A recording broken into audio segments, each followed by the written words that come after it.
So John Cornyn, the senator, said a tax bill could come as soon as Tuesday, a reconciled one. Kevin Brady, the congressman who's the House Ways and Means chairman, says final written legislation could come as early as Friday. Right now, what is the biggest sticking point as you resolve the differences between the House and the Senate versions?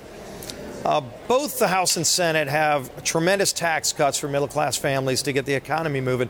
I think right now the biggest sticking points are how low can we bring the top rate down so that every rate comes down. Also, you've got to look at a few other issues like the corporate tax rate. You know, we'd like to see a corporate tax rate well below the world average, which is, or the world average, which is 23%, and we're going to get well below that. When it gets implemented is being negotiated as well. And there's a few other issues, international tax differences. So there's a number of final things that are being worked out, but the top big issues are we're going to have middle class tax relief. Every income tax level will come down. We're going to have true economic growth because all those jobs that have left America because we had the highest corporate rate in the industrialized world, that will change with this bill. We will now not only be average, we will be better than the rest of the world. We'll finally be able to bring those jobs back. And you're going to see this bill on the president's desk by Christmas. You've been quoted as saying, Congressman, that the individual mandate repeal is very likely to make it to the ultimate tax legislation here. Can we say that a 20% corporate tax rate is also very likely to be included? I know that the rate will be below the world average of 23%. Let the conferees work out the final details on what that number will be. Again, they're working really hard to bring all rates down, including the top rate. And then let's actually go and get this finalized and get this passed by the House and the Senate early next week and on the president's desk before Christmas. President Trump wants this bill. He wants to sign this bill because it's going to be a win for hardworking families who want more money back in their pocketbooks and want to see our country competitive again. You've made the case that this will help make America more competitive and bring companies back to the United States. Yet there is a bit of a perception problem here. According to a recent poll, Julia, 41% of Americans believe that their taxes will actually go up because of this tax bill, because of this tax legislation. So many Americans don't think the tax cuts will benefit them. How do you combat that? How do you fight back against that, especially when the negotiations are taking place in secret?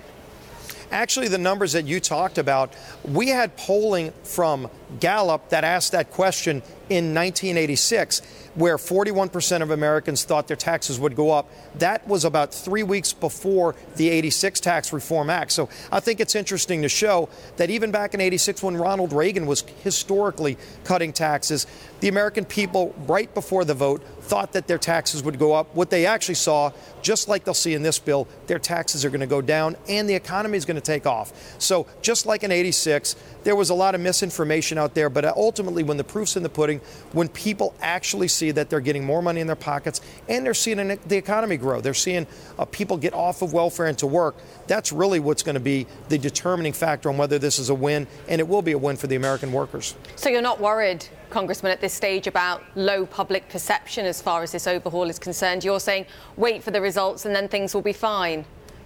Yeah, what we are focused on is getting the policy right, making sure that we cut taxes for people at every income level, and especially see middle class growth again. We've lost the middle class because we have the highest corporate tax rate in the industrialized world.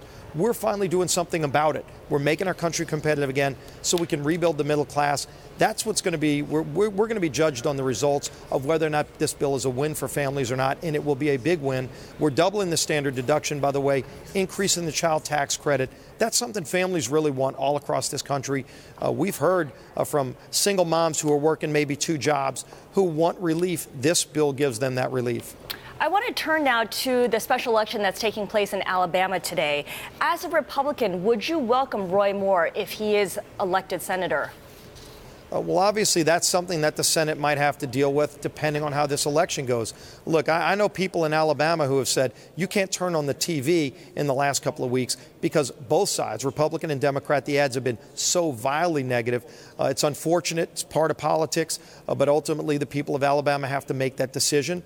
And then the Senate's going to have to deal with the results one way or the other. In the House, we're focused on getting our work done, getting a bill to the president's desk that historically cuts taxes so we can get our economy moving again. That's where our focus is.